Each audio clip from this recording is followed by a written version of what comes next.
Listen, I'm perfectly good at meals. Zeros, woohoo! Watch your feet there. I'm closing the door. On July 20th, 2023, officers from the Middleton Police Department responded to a 911 call about a woman found asleep and unresponsive in her vehicle. The caller had tried to wake her without success. Upon arrival, the officers found the woman, identified as Katie, in her car with a cigarette hanging out of her mouth.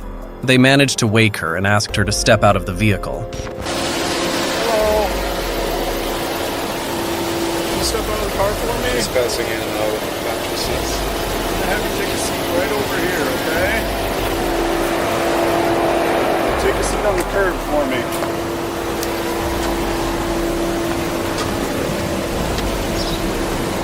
Careful. Can you take your sunglasses off, please? I'm in heels, so... Yeah. Hi. Are you sure you're okay? Yeah, I'm positive. Okay. I had it on night out and... Do you know where you are right now? Where are you? Okay, where? Listen, at the, around by the Market Street Apartments. Why are you at the Market Street Apartments? I'm visiting a friend there. You're visiting a friend at the apartments here? Okay. What's your name? My name's Katie. Katie? Okay. I was like 287 days today. 287 days? Sober. Okay. What I'm seeing looks like you used very recently. Like you're nodding off mid-conversation.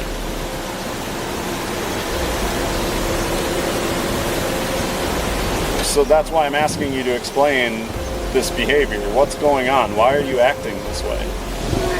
Is everything okay? Yeah, everything's perfectly fine. Because it doesn't look okay. It doesn't look like you're... Stand up. No, just, I don't want you to fall. yeah. Oh yeah, I'm not gonna fall.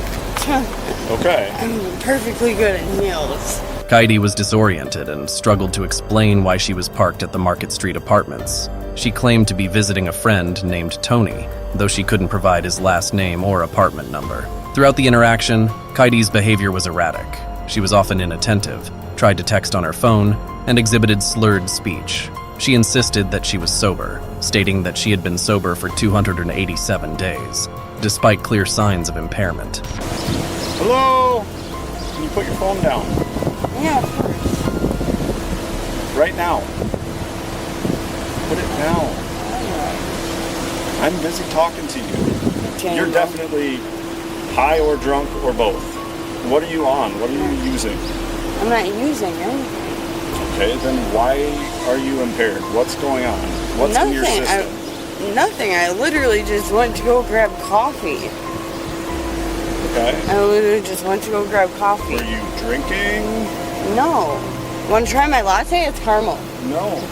No, I'm not drinking or doing drugs. That doesn't match with what I'm seeing. So I hear what you're saying. You're saying I'm not using anything. I thought you But said... you can barely stand. You're nodding off while you're talking. I can barely stand? Yes, I'm you standing can barely perfect- stand. You I'm- already fell over once. I'm standing perfectly fine. All right, I'm not going to argue about how well you're standing. What I'm trying to tell you and what I hope you understand is you're trying to smoke an unlit cigarette. You're having trouble standing up. Your speech is slurred. You were asleep in your car. You're on something. And for whatever reason, you keep lying to me about that. And I don't know why. The officers decided to conduct several field sobriety tests to assess Katie's condition. During these tests, she had difficulty standing, swayed while trying to follow simple instructions, and exhibited other signs of physical impairment. Her performance on the tests indicated that she was under the influence of some substance, although she continued to deny using any drugs or alcohol. 1,000, 2,000, 3,000, 4,000, 5,000, 6,000, 7,000. Have you smoked any marijuana recently? What was that? Have you smoked marijuana recently? Oh, yeah, last When? night. Katie eventually admitted to having smoked marijuana the previous night, but insisted that she hadn't used any other drugs. When? Last night? Yeah. Okay. All right. Yeah.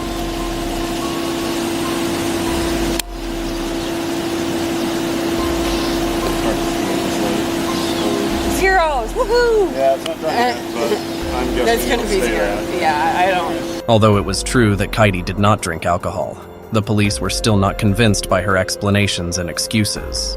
They noted her previous history with drug use, specifically heroin, and her admission to having been through drug court. Unfortunately, today, you're behind the wheel of the car. Everything that I'm seeing screams that you've been using drugs, okay? No, I haven't. And you can't give me any actual explanation as to why you were acting the way that you were. Yes, I did, actually. I said I'm sitting there smoking a cigarette, getting ready to take my things upstairs. Lots of people do that and they don't fall asleep. And when they do, when people knock on the window, they wake up. Right. I guess what I'm doing is I'm asking if there's anything at all that you left out. Any drug use, anything that would explain what's going on, medical issues, other problems. So what I usually do is turn around and put your hands behind your back.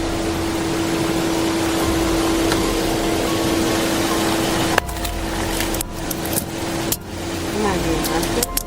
Yep. For drinking and, well, for drugs and driving. Can't be under the influence of drugs while you're behind the wheel of a car. Watch your feet there. I'm closing the door. Her past offenses and current behavior led them to believe she was not being truthful about her recent drug use. This inconsistency, along with her impaired state, prompted further action. Katie's vehicle was searched and she was arrested for operating while impaired, OWI, marking her third offense. During the search and subsequent questioning, Katie continued to display confusion and a lack of awareness about her surroundings and the legal implications of her situation. Her insistence on her sobriety contrasted starkly with her visible impairment. In court, Katie faced charges for operating while impaired. Considering her previous offenses and the evidence collected during the incident, she was sentenced to 60 days in jail. Additionally, she was fined $1,144 for her actions. This case highlighted the ongoing issues of drug use and impaired driving, emphasizing the need for strict enforcement and rehabilitation efforts. Katie's case serves as a cautionary tale about the dangers and legal consequences. Despite her claims of sobriety, her actions and behavior underscored the impact of substance abuse on judgment and safety. The officer's thorough handling of the situation ensured that Katie faced the appropriate legal repercussions for her actions.